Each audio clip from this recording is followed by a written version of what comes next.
Okay, before you move anything, take a photo of your finished layout. You may need to reference it later on as we are piecing the rows together. Now that all of your blocks are pieced and arranged, it's time to piece each of the rows. Stack up each row, making sure to keep the stack of each row in the same direction with the bottom of the row on the top of each stack, just like I'm doing here. Then just take a minute to do some deep breathing. You've come so far and the best is yet to come.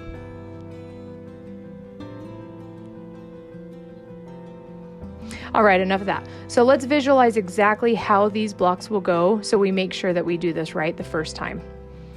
So I'm just gonna lay out a couple to get my head on straight. And now let's start with the first two pieces of our row. For this part, we will need to make sure that we have our machine set to stitch with a 1/4 inch seam allowance. I know that for my particular machine, the setting is 5.5 millimeters, and I'm also going to stick with a very tight stitch per inch setting. All right, so I'll grab my first two pieces and get them lined up so we can piece them together. First, making sure my orientation is correct, and then flipping it over so that the right sides are together. And at this point, your current self should be thanking your past self for piecing each block opposite directions, and your seams should line up almost pretty much perfectly.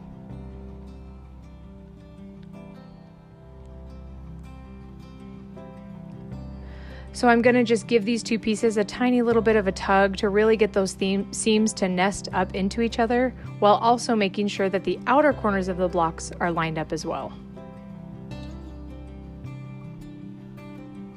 Now we'll go ahead and sew them together, making sure that we have a 1/4 inch seam allowance, but stitching from the very edges of the blocks so that we have a nice locked stitch.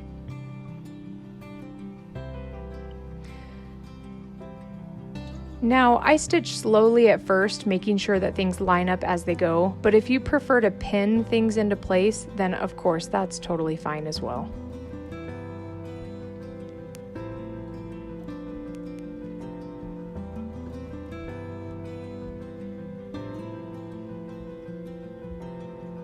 Now let's go ahead and check things out.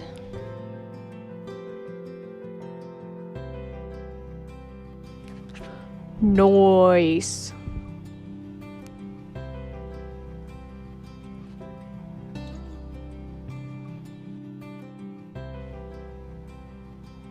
All right, so now let's take the next block in our row and add that on to what we just pieced.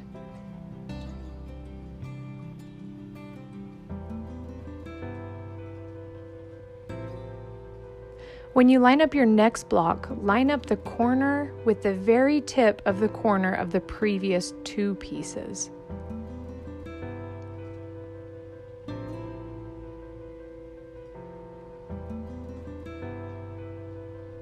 And then line up the back corner as well.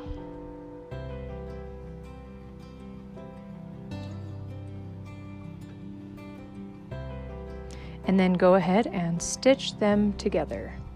Again, we're going to want to start on the very edge of the fabric and go to the very edge of the bottom part of the fabric. All right, so things are looking good here.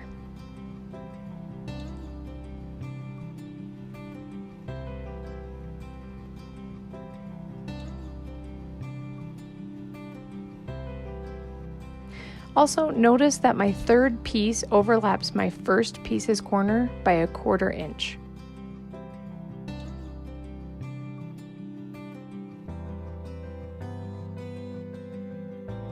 Let's talk about pressing for just a second. Now, just like when we pressed each block in the opposite direction of the previous one, we're going to do the same thing with each row that we piece together. So for this entire row, I will be pressing each seam towards my first block and then pressing each seam immediately after I'm piecing it. I know that this may seem tedious, but for me it's just easier to ensure that I don't miss pressing any seams if I just do them right after I piece them. It also makes it more approachable so that you don't have to press an entire row all at once.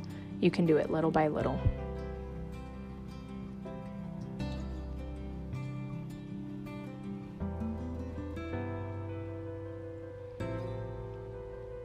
So again, when I line up each new block to piece it to my row, I'm going to do my best to nest each of those paper piece seams together.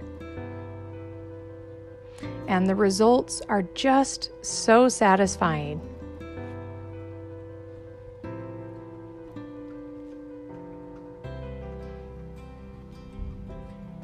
Okay guys, so let's get to work piecing each of the rows together, alternating between each row in the direction that we press each seam.